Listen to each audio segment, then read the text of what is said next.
Just a quick announcement about schedule change. If you wanted to do the activist tour, that is now being pushed to this workshop block. So right after this plenary, the activist tour will meet right outside the door, and it'll be led by Lorena. Okay. That's all. Thank you.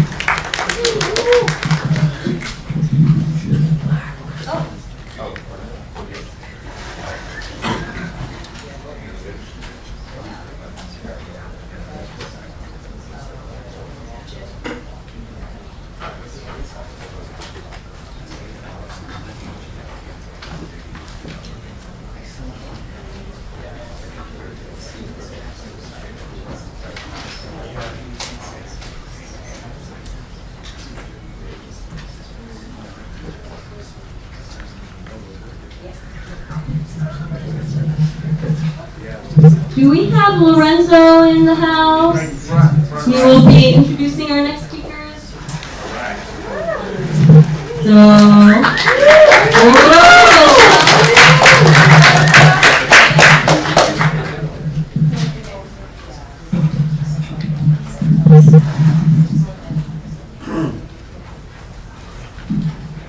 So the first speaker we have this winner is Sloan Marquez from Central UCSB.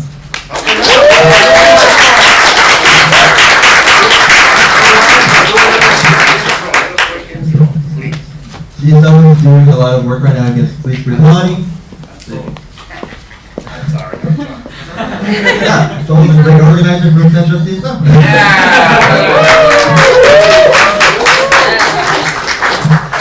I love having my Chicano comrade introduce me. Hi everybody, I am Sol Marisol, full name. Everybody calls me Sol, especially my activist family and my literal family, so thank you. I am here very proudly representing the old SDSers. I used to be an SDS member back in Gainesville, Florida. back in 2010. Woo, I'm old. But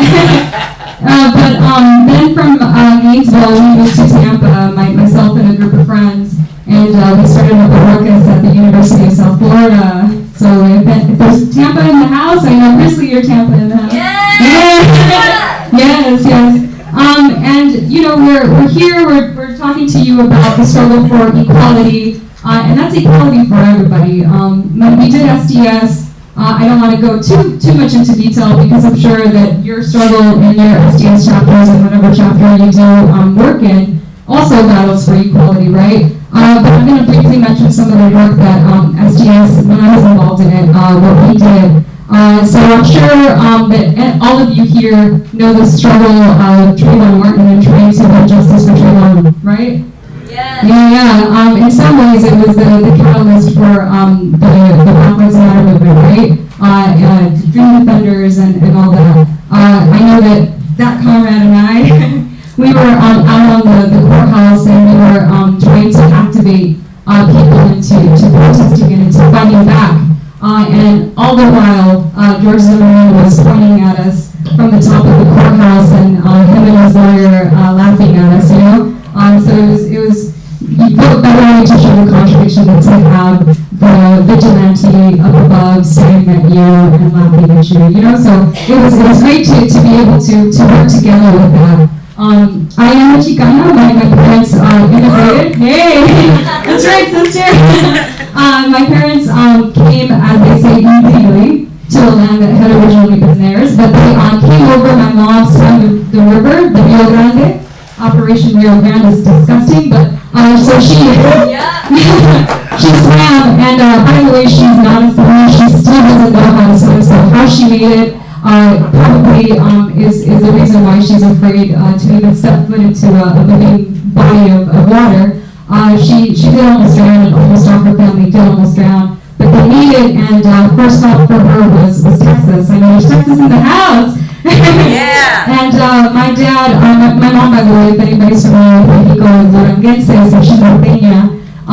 And my dad is from Hidalgo, so indigenous blood. And he actually held on to the river, I'm sorry, not the river. He held on to the underside of a train for 4 days, and that's how he made it to Texas as well. My parents met in Florida, and that's where I was born in Florida. They met literally picking oranges across from each other, and they fell in love during lunchtime. My dad was like, my mom's tortillas are the best, and they are. But I guess they fell in love right then and there, and I was born in Florida, but I moved all across the United States. If any of you are farm workers, please raise your hand, or if you grew up as farm workers. Anybody? Yay! Where'd you too? Where did you all work? Santa Maria. What about you? Wow, what do they grow out there? I'm not familiar, sorry. Limones, oranges, fresa. That's awesome. That's stuff I'm not familiar with. I smell an orange and I remember stuff that I don't really fully understand. I was a baby, but I get a feeling of something. But yeah, I grew up mostly around Washington State, picking apples, cherries, all that good stuff. Wine, grapes right now, and apples and pears. But that's my first strike was with my parents. I was 13 and my mom told me to stop. I was living in Georgia and we were cooking onions, and she told me to make everybody stop, right? So we did. And I didn't know why they were so mad. I'm like, oh, my mom told me to tell you, so we're stopping. And then they made me write on a piece of cardboard, right, 25 cents. And I go, I don't know what this is about, just write it. And so we had a strike that day, and we won. We got 25 cents more for that's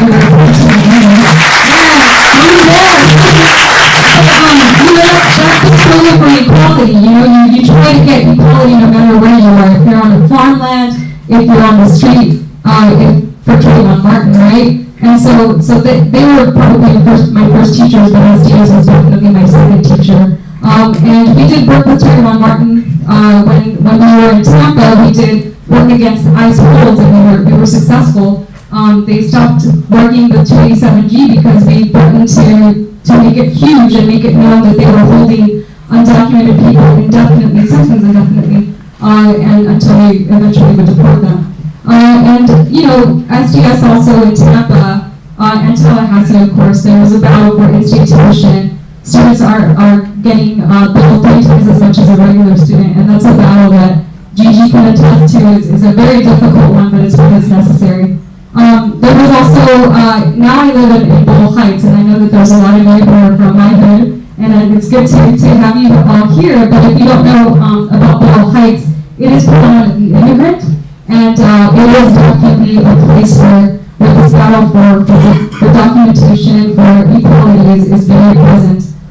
So we're actually still doing that today. Central CSO is who I work with. But our people couldn't be here today because they are on the front lines right now. They were at a protest right now for DACA, but they ended up changing the name to make it a little more inclusive. They know that we're affiliated with the Legalization for All network, and the demand changed to fight for 11 million. So they're out there right now, and they were sending me a text. It looks like people on our poster, so that's pretty cool. But yeah, the battle of course is among all of us. The battle in Islam, the battle in the Black Belt South, the battle for all of those peoples is for equality. So we're really proud to be here. We're very thankful for you all to in doing the work that you constantly do. I will always tell people that I used to be an old member of SDS, and I will always tell people to form chapters wherever they can. Thank you. Thank you.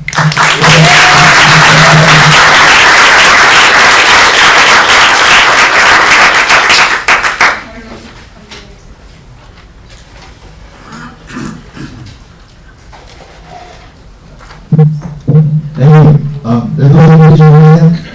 She really worked out. So far, she successfully organized a lot. When she was in Tampa, I used to believe it, which is great. She closed the ice office in Tampa.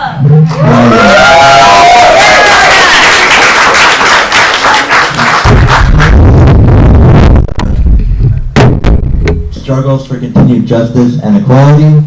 We've heard a lot about Trump before. Well, we need to remind ourselves, what came before and what's going to continue to happen, under Trump especially, but also after Trump. Our next speaker is from the League of Filipino Students. This is Raymond Higueros. They're from San Francisco University. They've been doing a lot of work to protect ethnic studies and also spread awareness about the Philippines.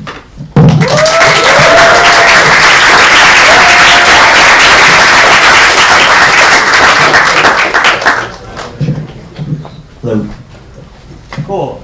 Hi everybody, I'm Raymond. I'm from the League of Filipino Students, and the LFS is a chapter, one of the chapters underneath Anak Bayan USA. And some of my kasamas are actually out here today, kasama meaning comrade, right over there at the back, folks from LFS and Anak Bayan in LA. So,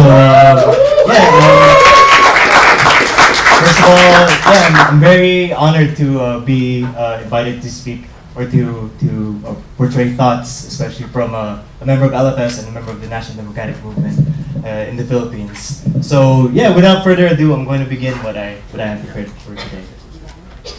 So, taas kamaong pagpupugay sa inyong lahat, the most read and most militant of greetings to all the youth hailing from to all the youth and students hailing from different regions of the United States who will convene in Santa Barbara, united by the desire to fight for justice and equality. The LFS wishes to congratulate the Students for a Democratic Society on its 12th National Convention as it continues to agitate, organize, and mobilize the broad student masses of the United States for just and lasting change. Many of us, if not all, are aware of the U.S.'s dark history. That is not only its centuries of terror upon its most marginalized inhabitants, but also the terror that it has brought onto the people of Africa, Latin America, Asia, the Middle East, and more. To this, all the horrors of U.S. imperialism would eat up a good portion of this convention. So instead, I decided to focus particularly on the Philippines. So what is the Philippines, right? It is an island nation in Southeast Asia with a population of over 100 million people. It is also rich in natural resources and land. And it is geographically positioned to serve as a strategic launchpad for trade and military bases. It is in this context that the colonizers and the imperialists violently forced their control over the Philippines. For centuries, foreign powers exerted whatever means available to control the Philippines. Many of these means take the forms of assassinations, executions, massacres, colonial forms of education, direct influence and control over Philippine politics, and more. So why the Philippines? To quote Jose Maria Sison, the founder of Kabataang Makabayan and the Communist Party of the Philippines, it was a necessity for a capitalist system reaching its final stage of development, monopoly capitalism, to seek colonies for its sources of raw materials and dumping ground for surplus products and surplus capital, and to pass on to other people the exploitation and disequilibrium that would otherwise be suffered by its own people alone. The Philippines became a target of the US imperialists in the early 1900s for the reasons mentioned earlier. At a time where the Philippines was already nearing its victory in its national democratic struggle against Spain, the US imperialists, with its budding strength, employed extremely brutal means to quell the revolutionary struggle, interrupting the national democratic aspirations of the Filipino people and establishing the Philippines as a colony of the United States. So, yes, it was interrupted. The Philippines stood as a colony under the weight of U.S. imperialism for decades, until the 1960s, when the national democratic struggle of the new time was revived. Filipino youths and students studied works written by nationalist scholars and academics who criticized the U.S. colonial rule over the Philippines. The youth and students discussed theories and ideas with one another, analyzed Philippine society, and went to the countryside where oppression and exploitation is the most intense, and eventually formed organizations such as the Kabataang Makabayan or Nationalist Youth. Through years of intense study and practice, they helped successfully resume the national democratic struggle of the Filipino masses. The KM was the first youth organization with a clear, comprehensive, and correct line and program for the national democratic revolution. Its scope included peasant farmers, the urban poor, workers, students, while always reaffirming the class leadership of the proletariat. The KM were also responsible for much of the social investigation, mass work, and spread of revolutionary ideas and for formation of organizations and chapters throughout the country. Meanwhile, the youth also began studying the revolutions of other nations and started studying the works of Marx, Engels, Stalin, Lenin, and Mao, leading to the establishment of the Communist Party of the Philippines on December 26, 1968, and under the leadership of the CPP, the New People's Army was re-established on March 29, 1969.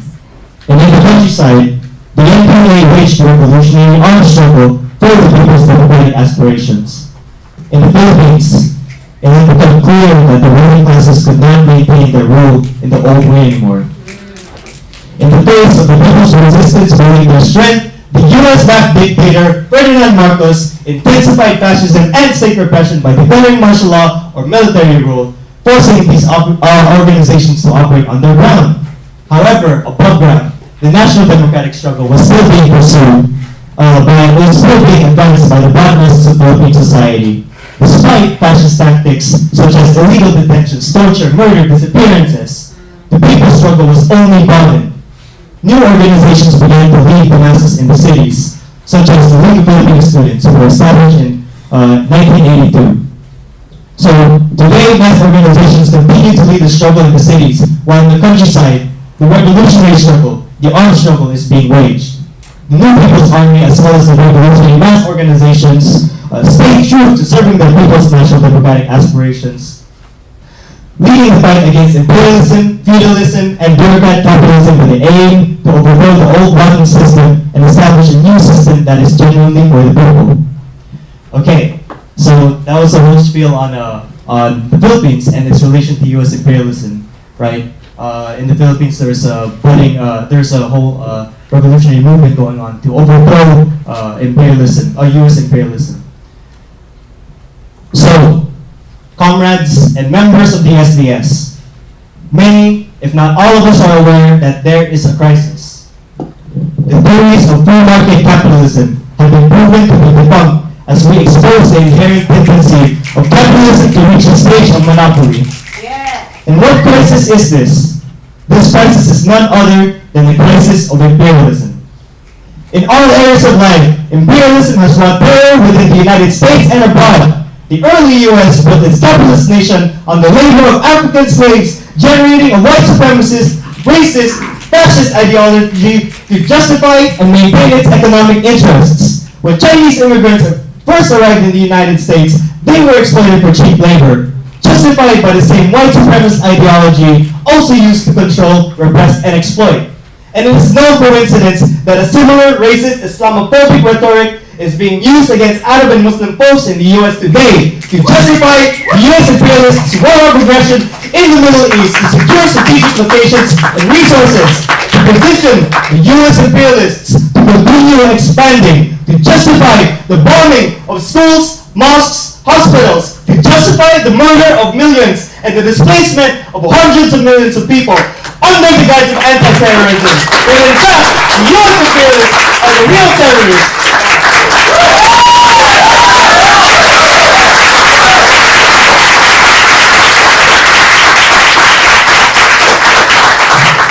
It must also come as no surprise to us that the U.S. imperialists pursue their own selfish interests in stoking the flames of war against Venezuela and North Korea, as imperialism expands industrial uncompetitive to consolidate its control over resources, labor, and markets. Thus, there is no reforming capitalism, because its very essence is to exhaust all means to expand at the expense of the people of the world. For every day that passes, imperialism proves itself to be an ever-running system. Its death and downfall hastened by revolutionary movements all over the world, bringing about its demise with a perspective to build socialism. Comrades, socialism is the oppressed and exploited people's answer to imperialism.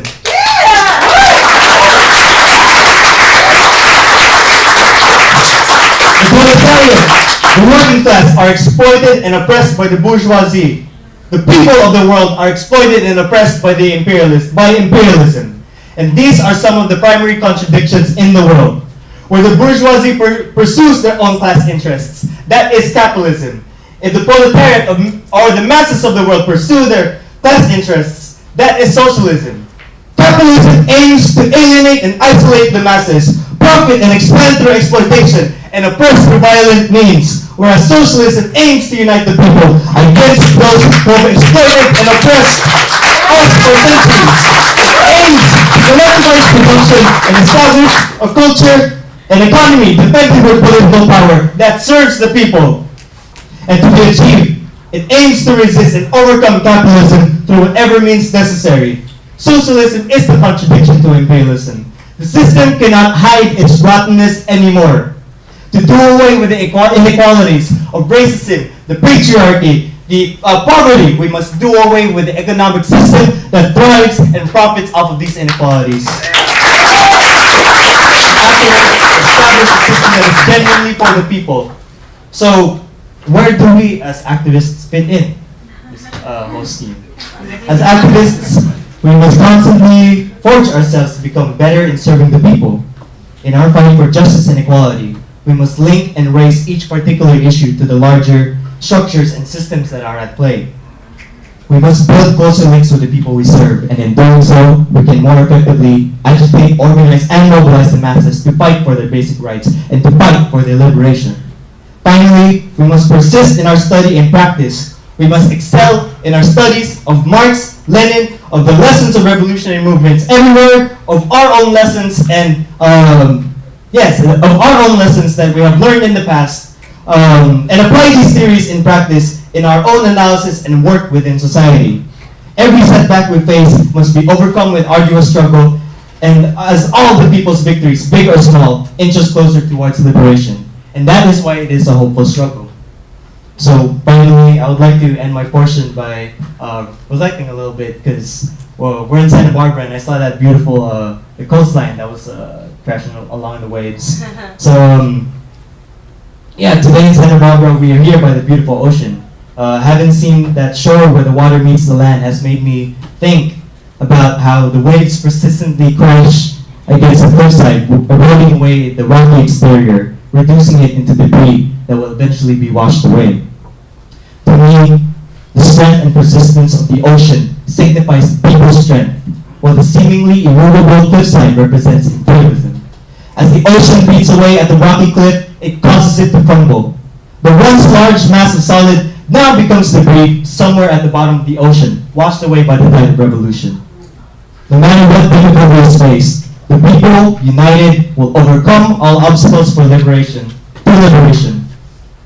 The people, united, Will never be divided. will never be defeated. Will never be defeated. Long live international solidarity. Long live international solidarity. Thank you. Mabuhay ang SDS. Long live the people's struggle against imperialism. Thank you.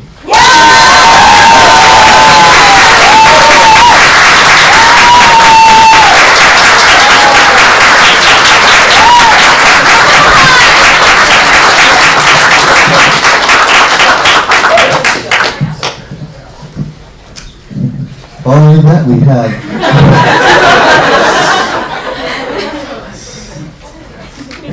artist, educator, and organizer with Black Lives Matter LA,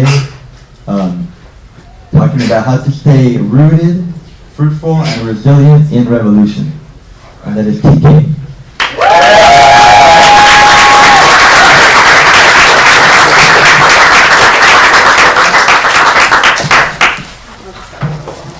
I'll conform like the rest of them.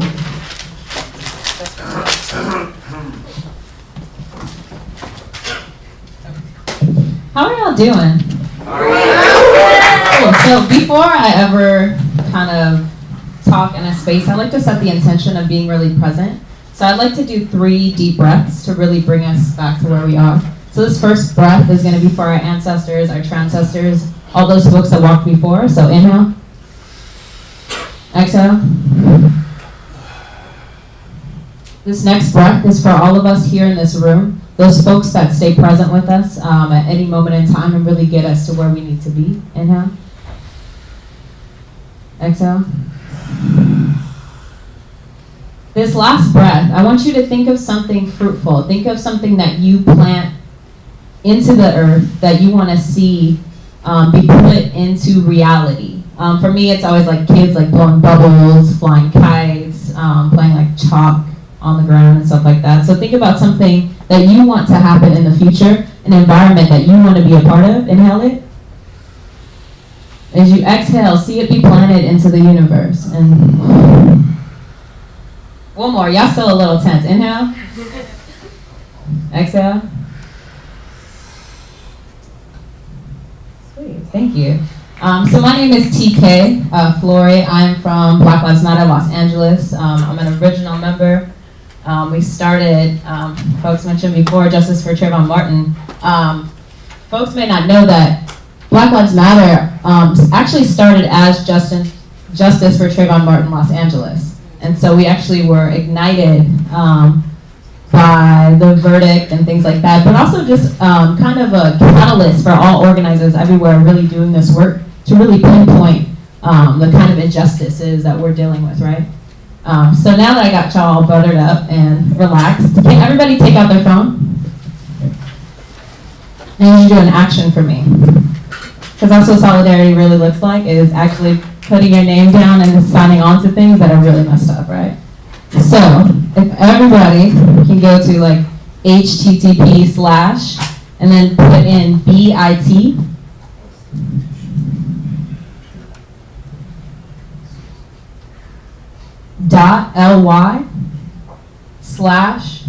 .ly/BLMLA and sign this petition so that we can prosecute killer cops in Los Angeles. I am born and raised from Inglewood, and actually not that far from my house, they killed 2 parents, single parents. I believe both of them had about 4 to 5 kids each, and they were sleeping in their car, and officers fired and killed both of these unarmed people. So this is why I need you to sign this petition to really put your money where your mouth is. You repeat the website, please? Yeah, so it is BIT. Oh, put it in all caps too, because sometimes like weird, capitalism be like, we won't take all of these lines. So bit.ly/BLMLA. Yeah.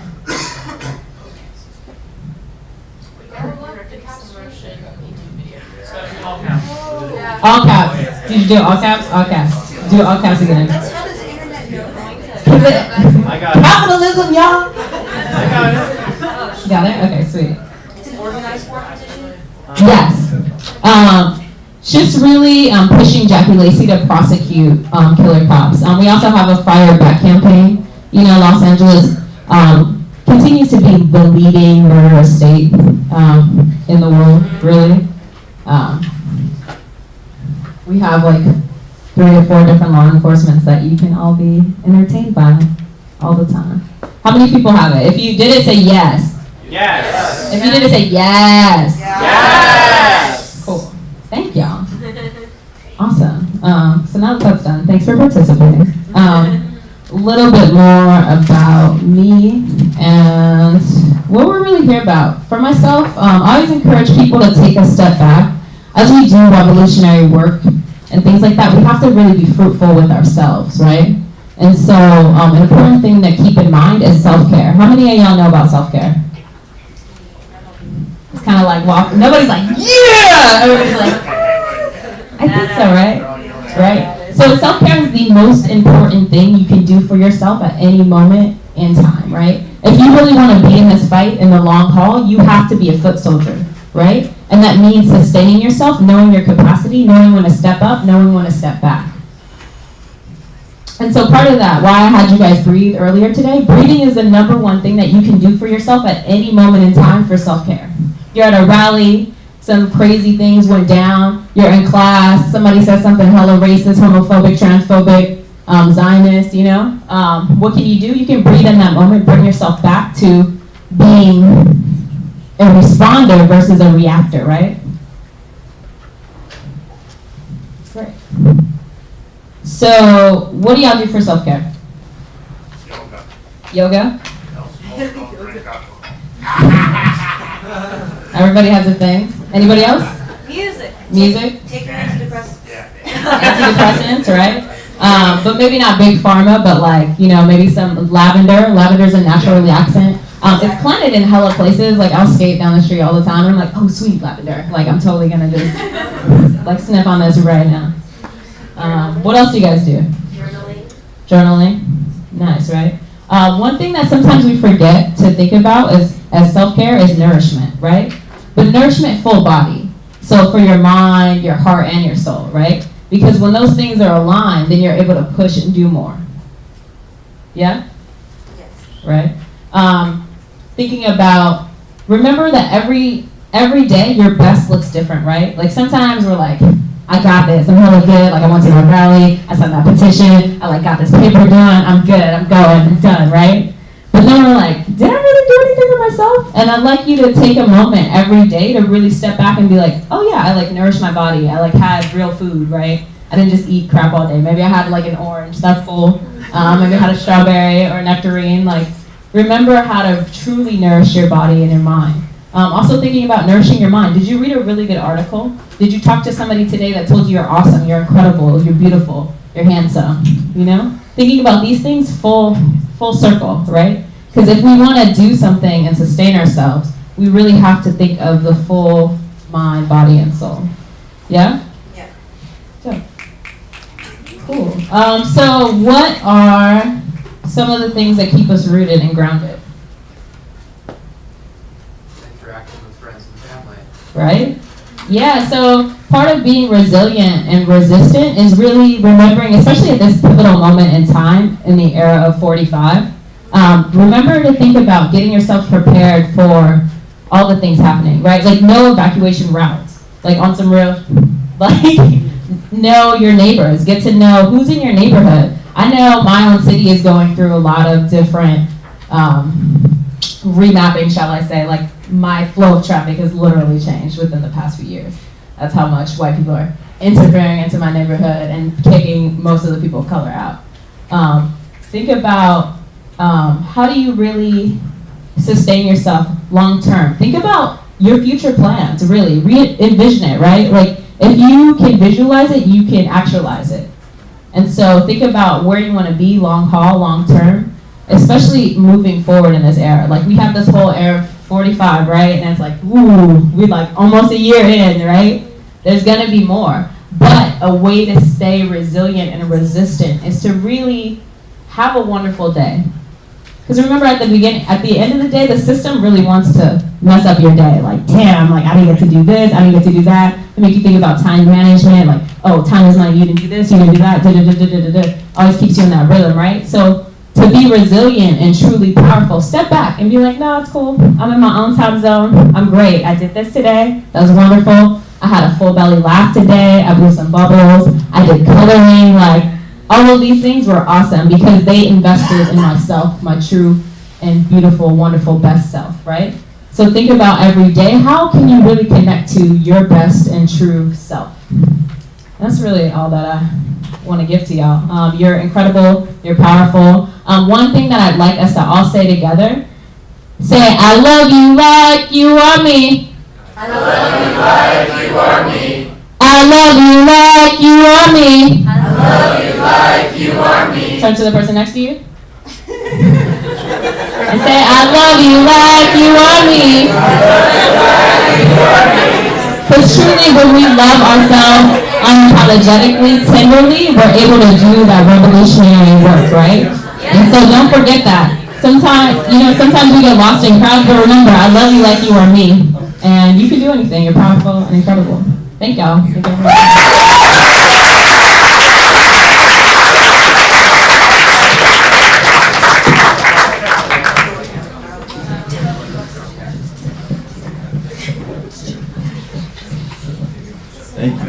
Thank you. All right, next we have Carlos Montes, who was Central CSO, victim of much state repression, and one of the co-founders of the original Brown Berets.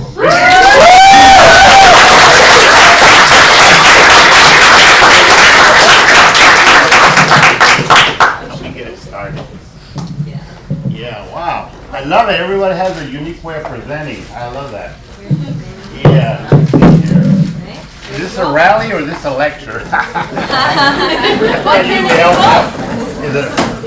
it a rally or is it a lecture? Because one time I went to a lecture and I started like, you're turning this thing into a rally. Yeah, I got 50-page PowerPoint, but I'm not going to do that, right? You got to give me a time. Somebody's got to give me the time thing. Somebody told me 20 minutes, somebody told me 7. Oh, you get 7. 7. Oh, Who said shit. 20? Look at that. Okay, we gotta crank this out. Okay, so my family is from Mexico, Chicano, Carlos Montes, right?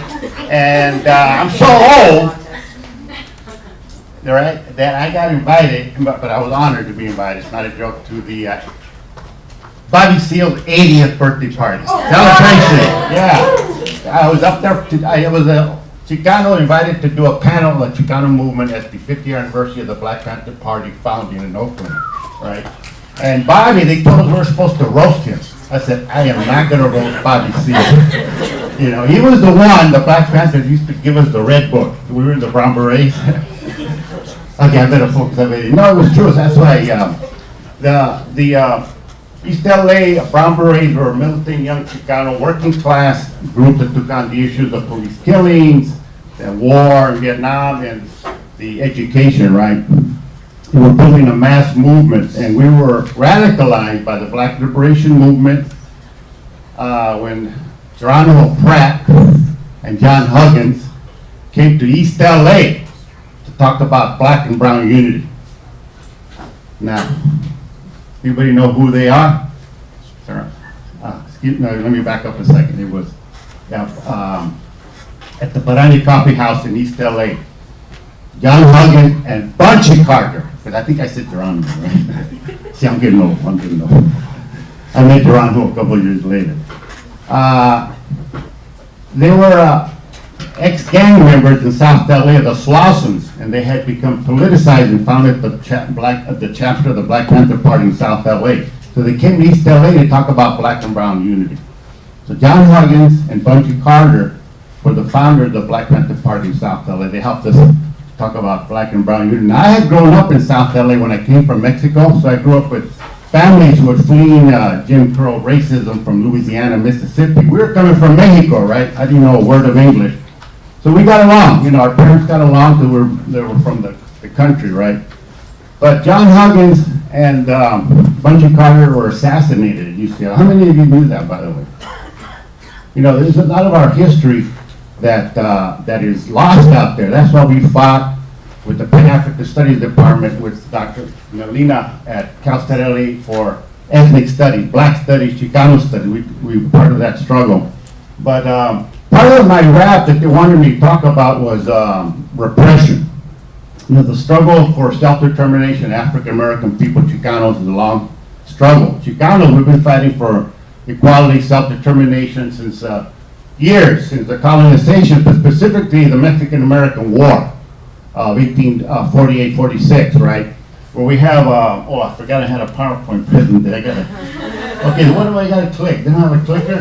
Gotta go fast. I'm gonna go really fast because I know you're young and you could absorb it. And by the way, when I went, the Brown Berets were poor working class Chicano youth. I was the only one in college, at East LA College, but I dropped out to go full-time in the movement. And when I was at ELAC, we founded the forerunners to Mecha UMAS, and we had a strong alliance with the Black Student Union and also with the SDS at the time. So shout out to the new SDS! I'm gonna go real fast on this because I only got 7 minutes. What I really wanted to talk about is the history of fighting and organizing for liberation, but also the repression that we faced. And you know that the FBI, Edgar Hoover, and Nixon targeted the Black Panther Party, right? But they also targeted Chicano organizations. And specifically, one of the ones I wanted to mention was the Alianza Federal de Mercedes, which was out of New Mexico. They led the struggle for the land grant struggle, right? Go ahead. Am I okay? Go ahead. Go ahead, hit return. Is it going? It's not going. Oh, there it is. Oh, there it goes. You're clicking ahead. I know, we went fast. Okay.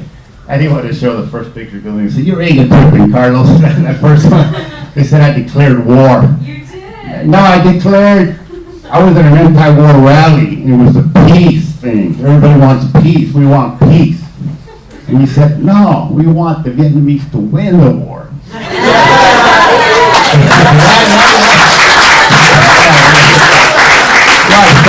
the young Chicanos, the Brown Beret, we were radicalized by the struggle of the Black Liberation Movement, the Black Panther Party, but also the struggle of the Vietnamese. A lot of our homies were being drafted and sent to Vietnam and coming back dead or traumatized, right?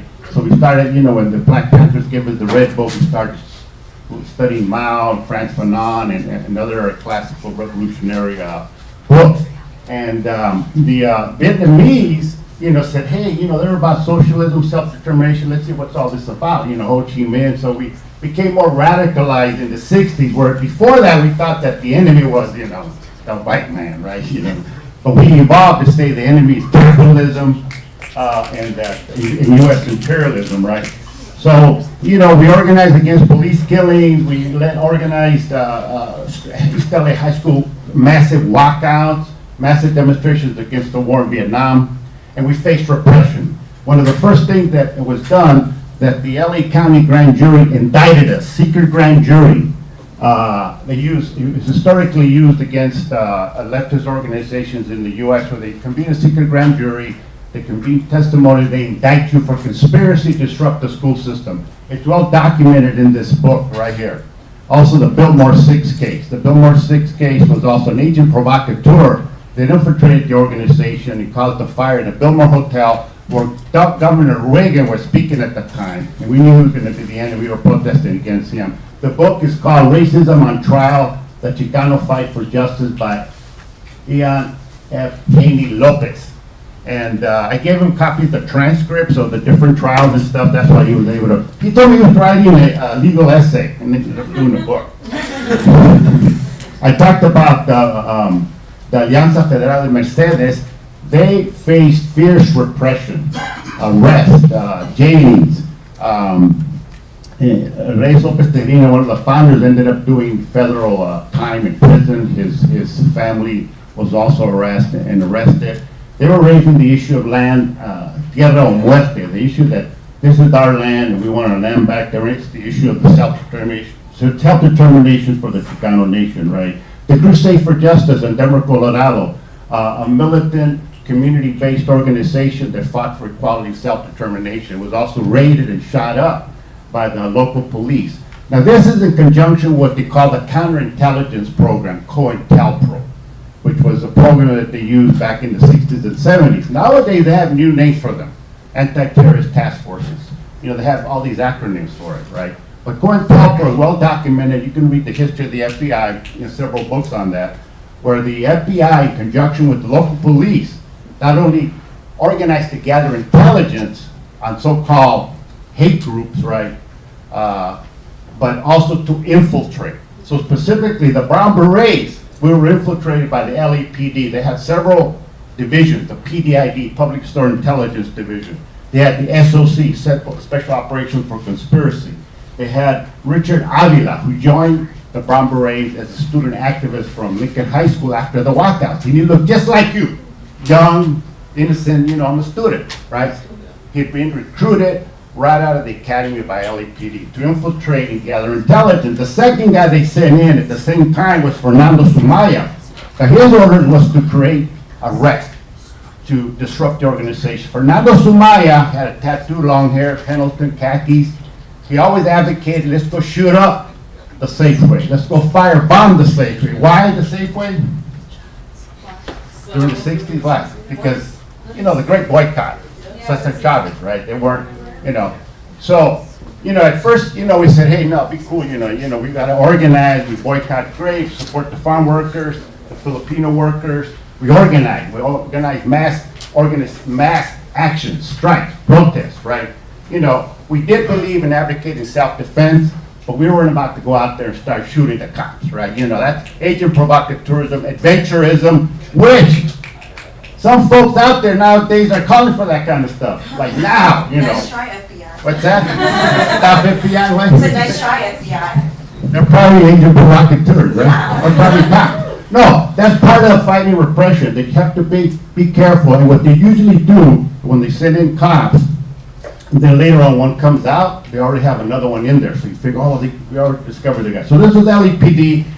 The La Opinion Spanish newspaper published, they did Freedom of Information. They published stuff that they got from the FBI, and they put it in the Opinion newspaper front page, how the FBI was already working with the local police, spying on the Brown Beret, the Chicano student movement, the Chicano movement, even before the walkout. They were already spying on Sal Castro, who was one of the leaders of the East LA walkout. And by the way, it was the East LA 13 case that's in the book.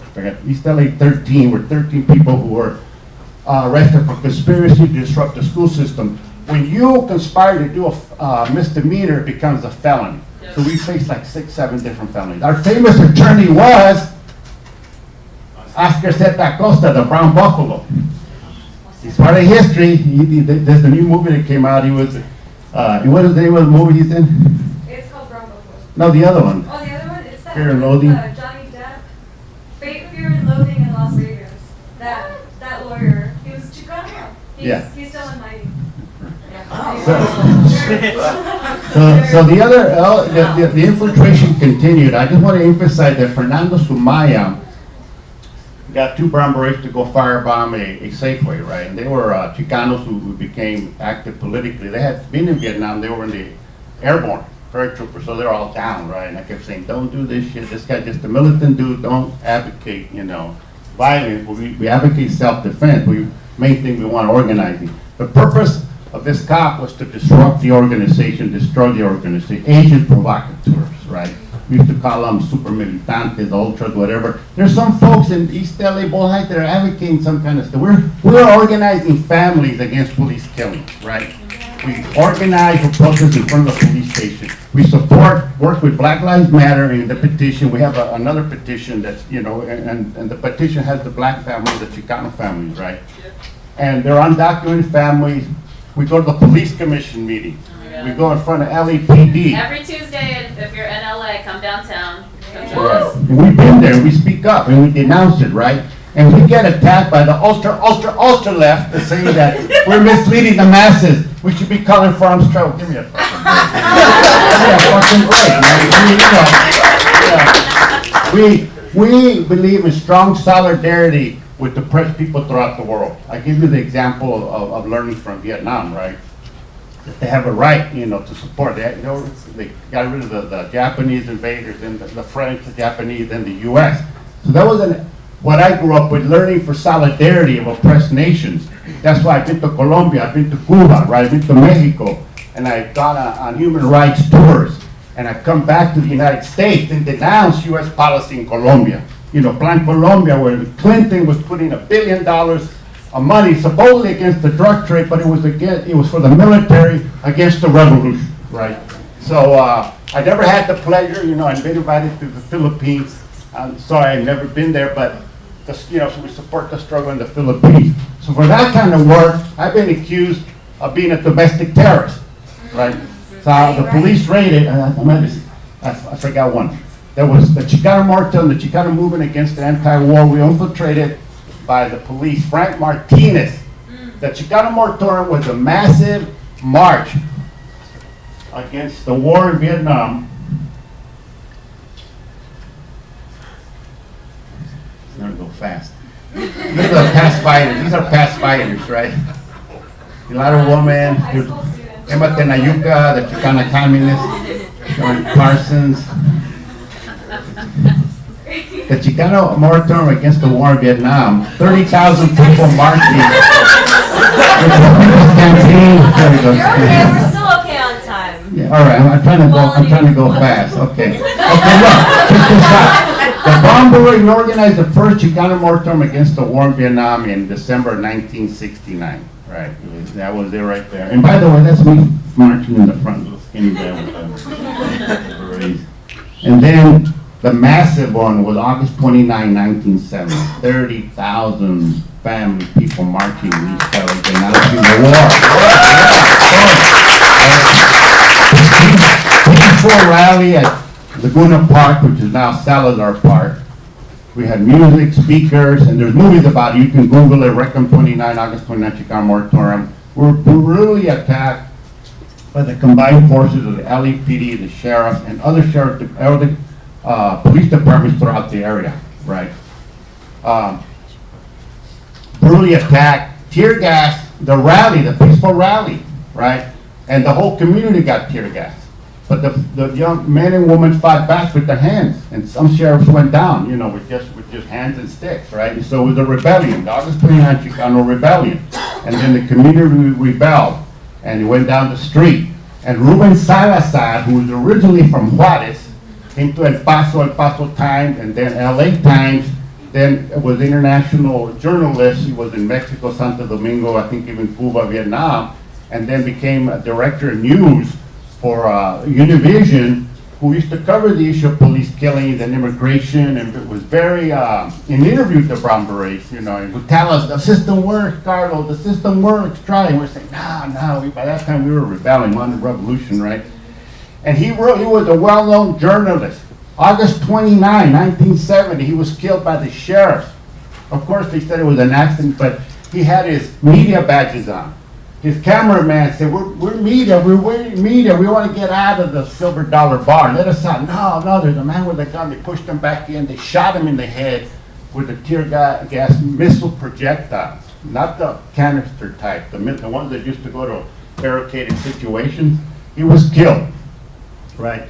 And well-known journalist, you know, throughout the U.S. and even world, was assassinated by the sheriff. That's another form of repression. 2 other Brown Berets were killed that day, right? The repression of attacking, infiltrating organizations, having agent provocateurs, and actually police calling for militant super action with the idea to get you busted, right? The Chicano moratorium, Frank Martinez, an agent for the LAPD and the AFT, stood in front of the office with a shotgun saying, we're gonna get you, we're gonna get you. What happened?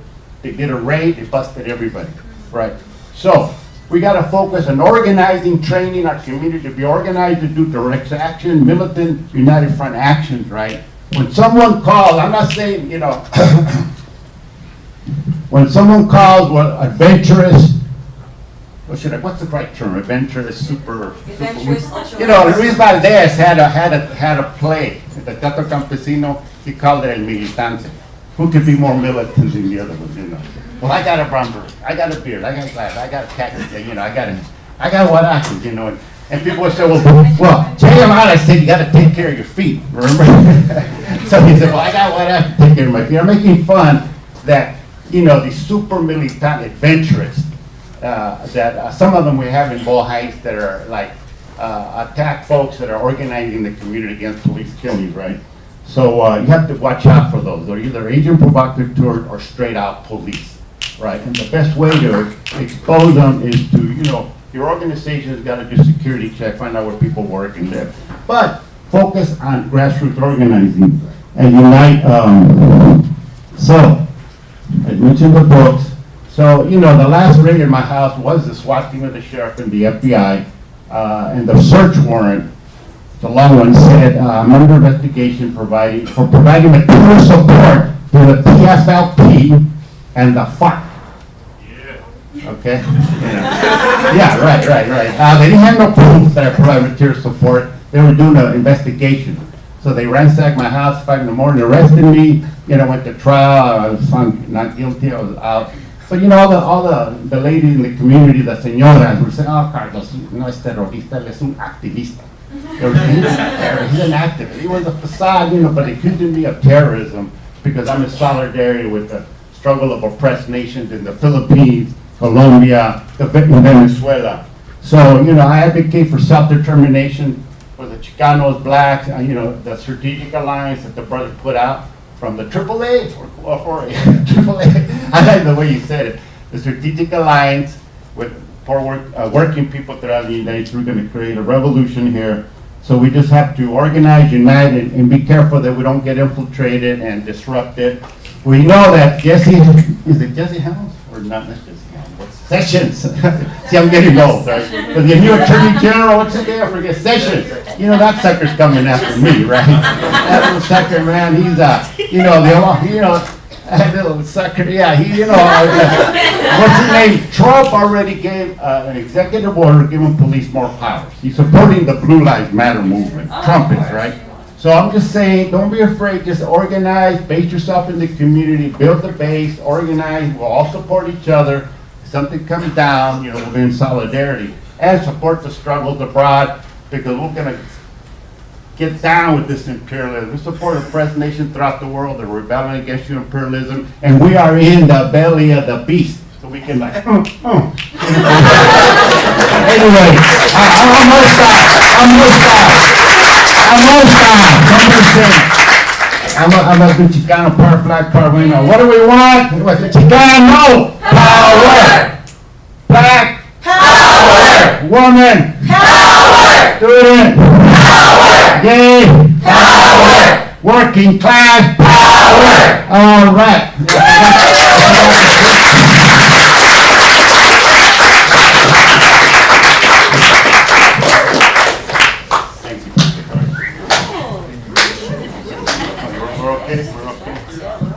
All right, next up, via Skype, we have Shereen Horata, who is the Union President of ASME Local 3800. They also recently attended the WFTU, World Federation of Trade Unions, in Greece to watch a general strike. Alright.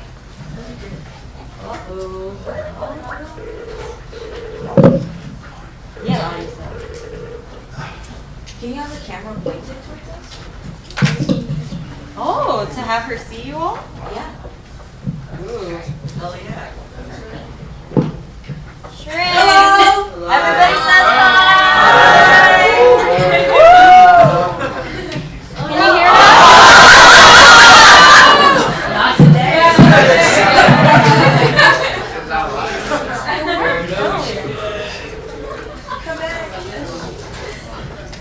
Take two. Yes! All right. Is this happening? Can you hear us, Shrink? Can you hear us? Yes, I can hear you. Can you hear me? Can everyone raise your hand if you cannot hear Shrink? If you can't hear her, raise your hand. Can you say a sentence maybe? Solidarity from the workers at the University of Minnesota. Anybody have problems hearing that? Okay, if not, we'll set you free, Shrink. Here you go. Yep. All right. Thank you, everybody, for the invitation to speak today, and my apologies for not being there in person. My name is Shereen Horzak, and I'm the president of AFSCME 3800, which is the Union of Clerical Workers at the University of Minnesota. We have 1,600 clerical workers there. And we extend our heartfelt solidarity to SDS, and thank you for your support. From your founding days, the University of Minnesota SDS has been our closest ally on campus, and we really appreciate that. I'm also a former student activist. I got involved in the movement against apartheid in South Africa, and I was involved with the Progressive Student Organization in an occupation of the university president's office when he tried to eliminate the sexual violence peer counseling program. Finally, I quit college to become a full-time activist against the U.S. wars in El Salvador in support of the revolution. So student activism is near and dear to my heart. At the University of Minnesota, 4,500 frontline workers are unionized, members of AFSCME and Teamsters. We do the behind-the-scenes work that makes the university run, and that really makes it possible for students to succeed. We process the applications, transcripts, and financial aid. We schedule the courses, we order the books, we copy the reading packets. We make sure that people get paid. We cook the food in the restaurants and dorms. We take care of the lab animals, we shovel the snow and mow the lawn, and we clean the toilets, including in the dorms on Saturday and Sunday mornings. So think about the frontline workers that do that if you're living in the dorms. We do the invisible and thankless jobs. So the unionized workforce at the University of Minnesota as a whole is 24% people of color, and clerical workers at the U of M are 90% female. We are the lowest paid workers at the U, but for our types of jobs, we get paid significantly more than the private sector and have better benefits because we're unionized and because we fought for wages that we can raise a family and retire from with dignity. We know that when students of color, Native students, immigrants, and working class students come to campus, it's the unionized workers who look like them.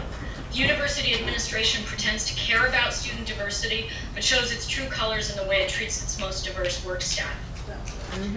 It's clear that the people who run the U, the regents and the administration, want to run the U like it's a corporation, not a public institution for the common good. My union coworkers and I fight every single day against the increasing corporatization of the university. Clerical workers have been on strike twice in the last 15 years. The administration didn't think that the lady secretaries would walk, but we did. We shut the university down because we demanded to be treated with dignity and to be paid a living wage. We also know that a living wage is not just about a two-income household, but it's about single-income survival. We know that people must have the ability to leave an abusive relationship and be able to care for your children without living on the streets. That's what real living wage is about. We won the highest starting wage of any campus in the country.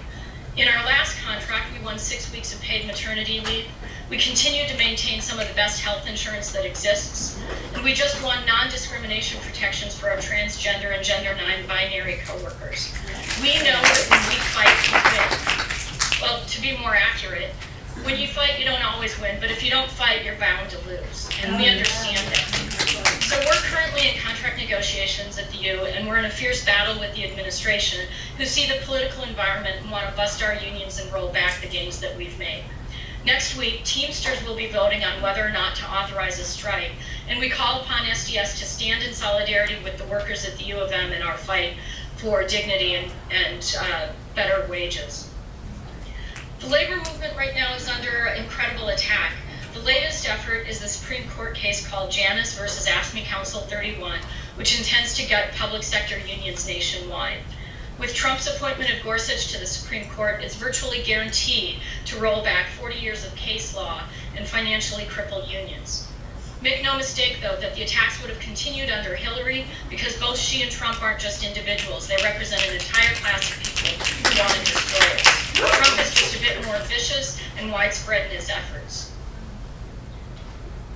We have to be clear, though, that these attacks that are coming up right now on the public sector and public sector unions are not just a general attack on the working class, but they're a particular attack on women and people of color. The rise of public sector unionism came about in the 1950s through the 1970s and corresponded to the gains of the civil rights, national liberation, and women's movements. Because of these fights, affirmative action was instituted. Women are 50% more likely to work in the public sector than the private sector. African Americans are 30% more likely than whites to work in the public sector. The public sector has a far higher unionization rate than the private sector, and its impact on wages is hugely important. Women in unionized jobs earn 28% more than their non-union counterparts. African Americans earn 25% more in the public sector than their private sector counterparts. The wage gap in the private sector between whites and African Americans is nearly 13%. In the public sector, it's only 2%. So during the economic crisis from 2007 to 2011, 765,000 public sector jobs were cut. Of those, 70% of them were women, and 20% of them were African Americans. So when we see this war on the public sector and public sector unions, we have to be clear that it's a class war, and it's a racist and sexist class war. One of the things that we're committed to in my union is educating ourselves and each other about the fact that it's not just about one bad boss. It's a system that needs to change. We live in a capitalist system where working people like me create great wealth, yet we live paycheck to paycheck. We're the ones doing the work, yet somebody else is getting rich off of us. In the U.S., the capitalist system was founded on the basis of slavery, on land stolen from Native peoples, Chicanos in the Southwest, and Native Hawaiians. Slaves were brutally forced to pick the cotton that provided the raw materials to produce the fabric and cloth that the whole milling system in the U.S. capitalism was built upon. During slavery, working class leaders understood that they couldn't compete with forced labor. Karl Marx, who was alive during slavery in the U.S., wrote this: "Labor cannot emancipate itself in the white skin, where in the black it is branded." I'm going to say that again. Labor cannot emancipate itself in the white skin, where in the black it is branded. From the very beginning, capitalism in the U.S. has been wrapped up in the oppression of people of color. White workers in particular must recognize that working class liberation is intrinsically critically bound up in the fight against national oppression. It isn't just a question of convenient allies or about building coalitions against racism, though those are important issues. It's a question of a common enemy, capitalism, and a common goal, our liberation. We know that our co-workers do not stop being Black, Chicano, Asian, Native American when they get to work. And we know that the discrimination and mistreatment of them is far greater than against white workers on a daily basis. We also know that they don't stop being workers or union members when they get home from their jobs. Philando Castile, who was killed by the St. Paul police, was a member of Teamsters and a public school worker. Sabrini Martin, Trayvon Martin's mom, is an OPEIU member and a public housing worker. The Black Liberation Movement has been at the forefront in the fight against police brutality and the school-to-prison pipeline, and the best of our unions are taking a stand and joining the fight against racist attacks and police repression. I want to also say my union locals banner says, "In solidarity with workers worldwide." We know that the workers of Mexico or the Philippines or Somalia are just struggling to survive, just like us. I know that my interests lie more with workers in these countries than with my boss who's sitting in the next office. Yes. They try to tell us the richest state people in the world have the same amount of wealth as over half the world's population. But Trump and his cronies want us to blame other workers rather than going after the billionaires at the top of the corporate food chain. And I'll tell you, we know who those billionaires are. There are 8 of them. 8 people have the same amount of wealth as half the people of the world. So we know who we're talking about, right? So our union is committed to resist every anti-worker initiative of the Trump administration and any Republicans or Democrats that go along with his agenda. We will not stop or will not let up until this racist, bigoted, anti-worker, anti-woman agenda is thoroughly defeated. We will build our movement of solidarity because when the working class joins together, stands up and fights back, that's when we know that we will win. So finally, I just want to take a couple of minutes and encourage all of you to really think seriously about what type of job you want when you're done with college. I grew up working class. My dad was a truck driver. 3rd generation Teamster. My great-grandfather and my grandfather, when he was only 16, were part of the 1934 trucker strike in Minnesota, which is one of the most important victories for working people in the U.S. But I went to college on a union scholarship and scoffed at being working class. I wasn't going to be a worker. I was smarter than that. I was in college. I was going to be somebody, right? That's what the education system wants us to learn. And it's really only after being an activist and getting a working class job that I know that as a member of the working class that I have the power to truly transform society. We're the people who make society run. Workers have created the great wealth around us, but it's been stolen from us. Workers have the power to shut this system down, to turn this society upside down. With the tools and control of society in our hands, another world is truly possible. That's the big picture reason that you should get a union job and become a rank and file worker. Getting a union job also means, though, that you actually stand at least a slim chance at economic survival and moving ahead. So I'm a secretary, and so is my partner, Amy. We just took a 3-week vacation to Quebec, Montreal, and Maine. I'm going to Greece in a few weeks to a seminar on class struggle trade unionism sponsored by the World Federation of Trade Unions. Last year, I had the chance to travel to South Africa for the WFTU Congress. All working people deserve the ability to take vacations and travel, but it's only if you've got a union salary that you can do that. I know that because of my union health insurance and my union wages that I'll be able to retire with dignity because of the gains of the labor movement. So when your parents poo-poo you about getting a union job, be sure to tell them that a union job is the only way that you're going to have economic advancement, unless they're rich. So I have friends who work for UPS, and their union wages allowed them to buy a house less than 10 years after college. Union jobs are key to economic security, especially for women and people of color. But more importantly, as somebody who's an activist, who thinks that the system is unjust and needs to be brought down, I know that I'm protected at work because I'm in a union. The law says that the boss basically owns you the entire time you are at work. The only thing that gives you the power to fight back is the collective will and determination of you and your coworkers through a union. I fight the boss every day, and I love it. It's the most rewarding activism that I have ever done. It truly transforms people's lives. And it's freaking fun, I'll just say that. I have never felt more powerful than when I walked off the job with 1,600 of my coworkers and collectively gave the finger to the university administration. Rank and file worker and trade union activist. So join me. We have the world to win.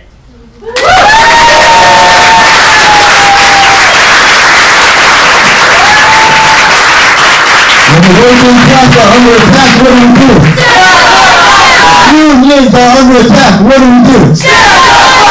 And workers are under attack, what do we do? Stand up! Stand up! I'd like to invite all of the speakers tonight to come up and we can start a questions and answer session. Carlos, Pequeño, Saul, and Raymond. I'll grab them because they're my books. I'm gonna sit by my book. I've lost so many. I'm so protective. Still the best. Yeah. These questions can be directed towards the entire panel or a person specifically. Do you have any questions? Go ahead. This one's directed towards Carlos in regards to how you were discussing. Really loud, How you were discussing. This is relevant to your discussion of like FBI repression and like looking for agent provocateurs. Things Right. of that sort. So how do we balance like being cautious of those types of things and being proactive in preventing that, while also not allowing that to become a form of like paranoia that Right. destroys our organizations through like acts like cop jacketing and that type of thing? Yeah, because for a while during the 60s, we got paranoid, like, damn, we got one cop, two cops. But at one point, there was two LAPD and one sheriff in the Brown Beret. There's still Yeah, are. so the paranoia can, So, like I said, it put an emphasis on strong, militant, democratic grassroots organization when everyone's respected, no matter who or what they are. But when someone continuously calls for really adventurous type of actions, when you agree in a group collectively what the action's going to be, like we were at the Democratic National Convention in LA, I've been at the RNC protest in Minnesota, was the Bush McCain, I forget who they were, but and you're out there militant, you're leading a march, and all of a sudden somebody goes, let's go over here, the cops are over there, let's go get in front of the cops. I go, wait a minute, come on, So, but the other thing we do in our organization, you just know where people, well, we organize in the community, so we know everybody. You know who people are, who they live, their family. So if someone comes out of nowhere, does that answer your question? I don't want to take up more time. Did you want to say something on that? Yeah, sure. I mean, as y'all can look it up, Secret Service is looking into BLM activists. They've also infiltrated our spaces as well. But I guess for me, I always think about arming your heart and think about people's intentions and just peg when you notice things are very extreme, right? Anybody ever inciting a lot of violence when you've already agreed in a nonviolent struggle is somebody to mark, right?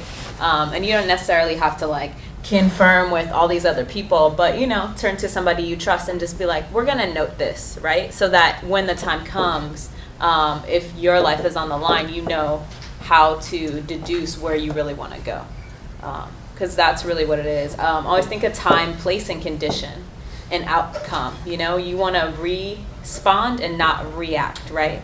If we're in a struggle together, it really means that we're all on the same agenda and accord, and overall we have a strategic goal, a tactical goal, right? And so remember, at the root, what is our tactical goal? What is our true strategy? And will this response really bring us the outcome that we want? At the end of the day, it's like, what are our demands and where do we really want to go? And time, place, and condition. That's really all it comes down to. Building on that, so you've got your process where you agree what you're doing, right? And then somebody out there is attacking you, you're in the middle of struggle, against the police killing, the BLM, CSO. And, we assume we're going to get attacked by that small conservative, right-wing, racist, right? But then when someone who has a facade of being super revolutionary starts attacking you, at a critical juncture, to say you're not revolutionary enough or you're misleading the masses, but come on, right now, when we're taking on the cops, you're doing that?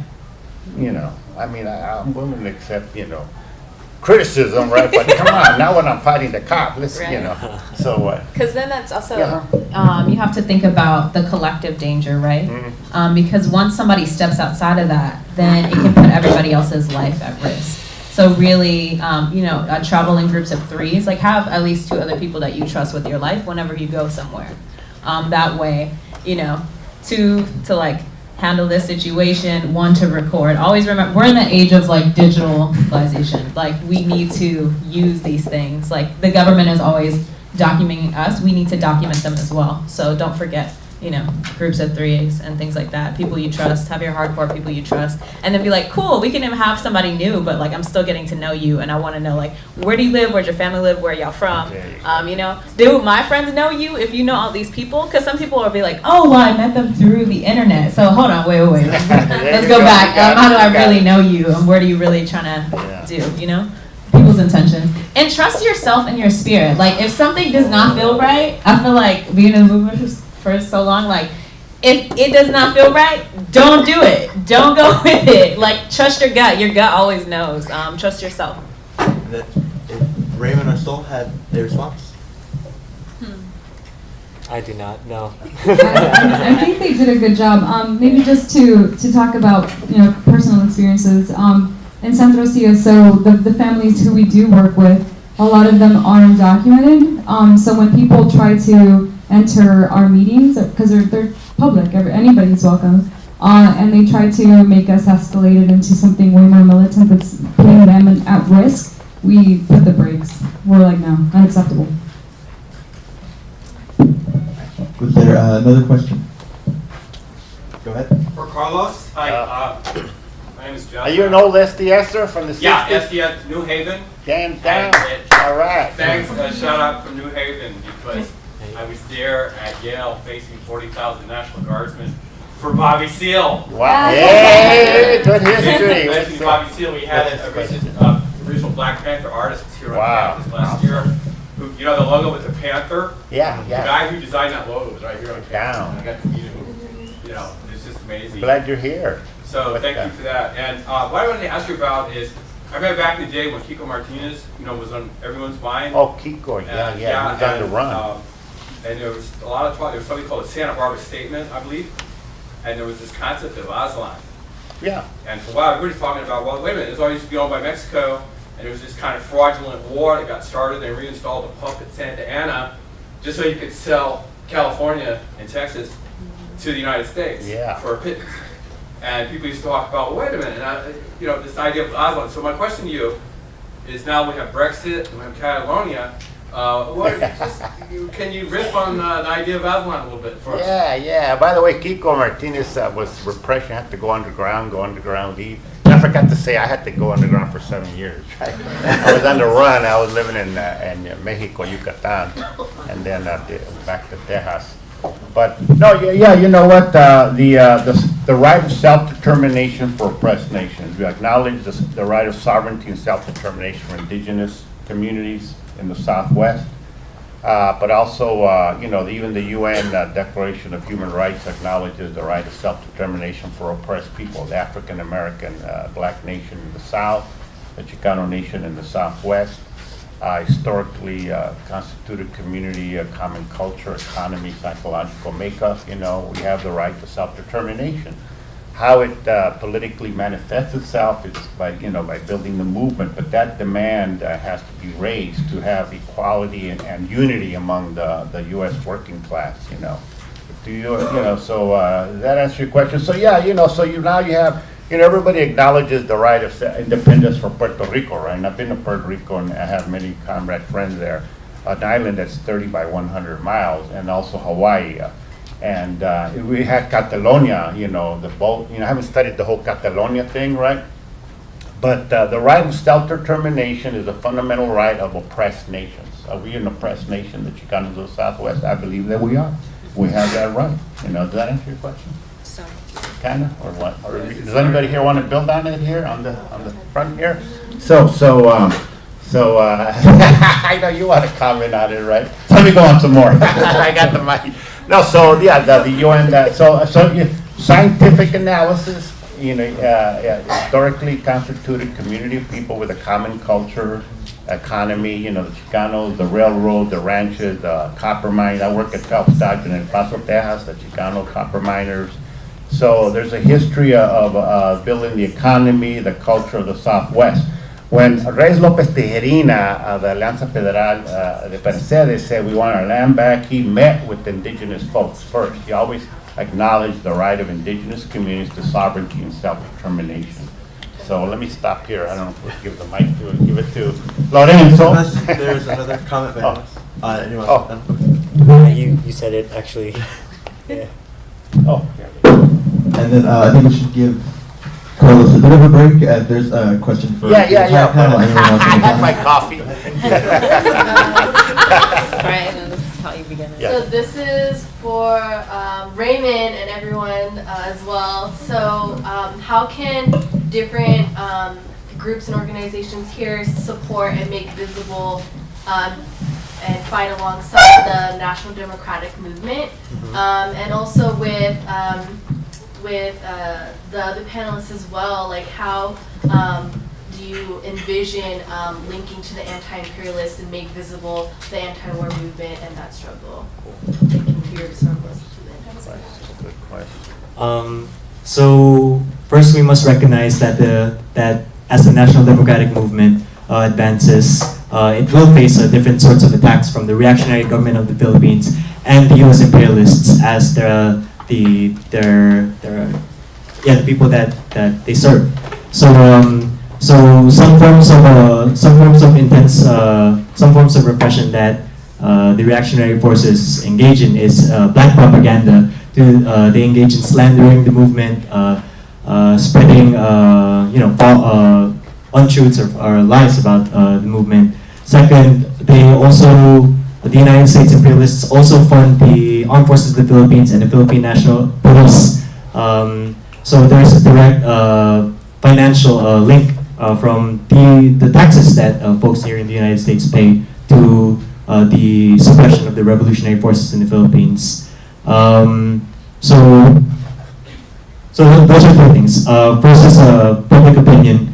Second is in terms of finances. Third, folks it's encouraged for folks to go on exposure trips to the Philippines to see the conditions, to see the exploitation and oppression firsthand that's been brought on by the U.S. imperialists, by their local running dogs in the Philippines. So there are a lot of concrete ways. Also, in addition to that, there are international organizations right now that are forming, such as the International League of People's Struggles, who are also anti-war and their basis of unity is anti-war self-determination for nations too. And so, yes, by joining or assisting in the campaigns of the ILPS, not only does it support the oppressed peoples of the Philippines, but also the oppressed peoples of the world. Like folks would like to add on to that too. Oh, that was great. Yeah, that's great. Sure. So, Just to make sure I'm answering the question, you said how can we help in the anti-war movement, in other words, right?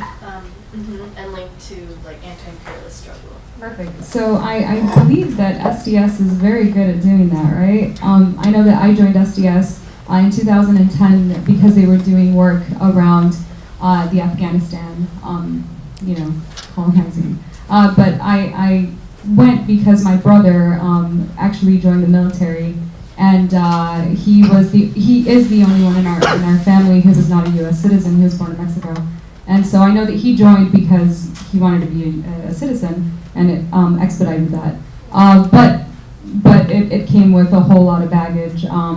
He was exploited, etc. So I joined, and I loved that SDS was leading the fight against the wars. So I would say if you're not involved in SDS, I don't know if anybody here is not, but I think supporting SDS groups or groups that are already anti-war. If you've heard of School of the Americas and you're close to that area, go visit School of the Americas and see for yourself what it's like to have these awful people training paramilitaries to go back to their countries to then kill their own people who are trying to liberate themselves. I think it's an atrocity that we need to continue combating. So just, there's so many movements, I could name them forever, but just join whatever we can.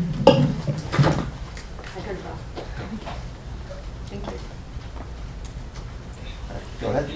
I have a question, and it's directed at Shireen, so if you could repeat it to her. Oh, she's still up there. Yay! But then also people on the panel want to answer it too. You're right, I'm so sorry. basically, the U.S. media likes to, when they cover like stories about the recession and like the economic crisis in the U.S., they like to pit, like the American workers versus workers overseas, right? They're saying, oh, well, all the jobs for manufacturing are, kind of being outsourced, so that means no work for Americans. Like, it's ultimately the responsibility of all these other countries. So how is it that, how is it that we can get, like, American working people to kind of, understand, like, better what the actual truth is? How can we get, like, students to understand what the actual truth is? How can we prevent them from pitting us against other working people around the world? You could just ask and answer. You can ask if you heard that. Did you hear that? I heard most of it, so I will do my best to answer. I think one of the biggest travesties of the labor movement in the U.S. Over the past number of years has been putting forward this message of Buy American. That what we need to do is defend American jobs, what we need to do is defend American products. I'll tell you this, and I said this before, my interests don't lie with the corporations that are exploiting workers here. They lie with workers in other countries, whether they're in the Philippines, whether they're in Mexico, whether they're in El Salvador, whether they're in Greece. That's where our interests lie. And I think that we really need to educate ourselves as workers and as students about that fact and look at who it is that's making profits off of us. I think when we look, I grew up, there was a whole campaign by the International Ladies Garment Workers Union called Look for the Union Label. And I think there's a big difference between buying union and buying products that are made by unionized labor where they're not being exploited as much, I should say, and buying stuff that is made in America. What we want to do is look for and support the struggles of workers in other countries. A number of people from the labor movement here in the Twin Cities are actually traveling to Greece in a couple of weeks to meet with the World Federation of Trade Unions, which is a progressive trade union federation that has 92 million members in more than 140 countries. And the leaders in this labor movement and all of the members of the WFTU are very clear that our interests are as working people and that it's not about saving the company or whatever. People will say what we need to do is prevent jobs from traveling overseas, and that's what's going to benefit workers here in the U.S. They're going to try and exploit us one way or another. Whether the jobs are here, they're going to threaten. At one point they threatened to move jobs from the East Coast to the South. They threatened to move jobs from the unionized jobs in Michigan to non-unionized jobs in Texas. They pass these laws on a regular basis to try and prevent unionization so that they can get more products more cheaply. And it's not about where the factory or whatever is located. It's about the fact that people are being exploited for it, and that our interests again lie with other workers. And that's what we need to talk to people about, how the system really works. Yeah.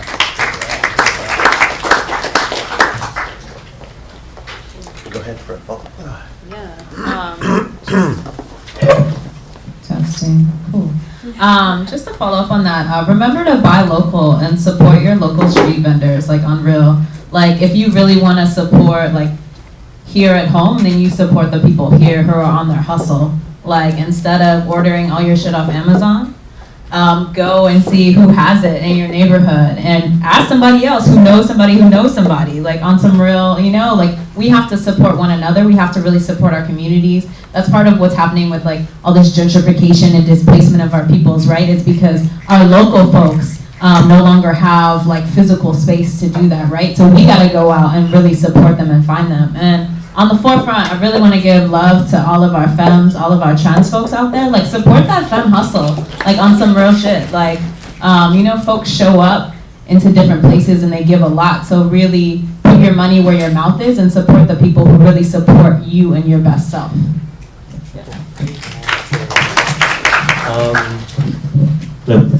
So in addition to all of that, it's important to highlight that, first of all, there is a crisis, right? There is an economic crisis that is happening. So where is it? It's being exported to the third world. The laborers, the exploited labor is being drawn from the third world countries, and the crisis of overproduction is also exported to the third world countries. So watch, right?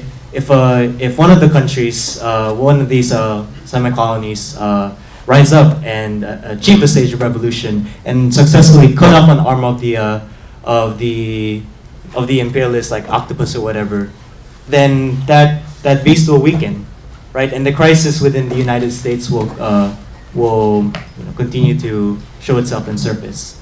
So yeah. Give a big round for all the speakers.